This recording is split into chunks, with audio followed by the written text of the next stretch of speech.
Pregled učinkovitosti poslovanja krajevnih uradov, ki ga je opravila novomeška upravna enota, je namreč pokazal, da sodelavke na krajevnih uradih niso bile enakomerno obremenjene kot sodelavci na sedežu upravne enote.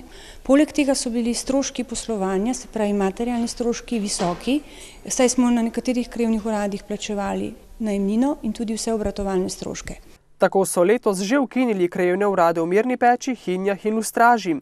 Ob koncu leta pa nameravajo znova pregledati poslovanje ostalih 5 krajevnih uradov. Predvsem, ko se izteče ta množična zamenjava listin, bomo ocenili, to bo zadnje 3 mesece letošnjega leta, in potem bomo ponovno ocenili, koliko so sodelavke obremenjene, in vkolikor bomo ugotovili, da jim polne obremenjenosti ne moremo zagotoviti, bomo bodisi razmišljali o nadaljnji racionalizaciji, se pravi zmanjševanju obsega ur ali pa celo ukinitvi. Navkljub racionalizaciji poslovanja krajevnih uradov pa z ostalimi razpoložljivimi sredstvi po prvotnem razrezu državnega proračuna, tako načelnica, ne bi zmogli zagotoviti poslovanje upravne enote do konca leta.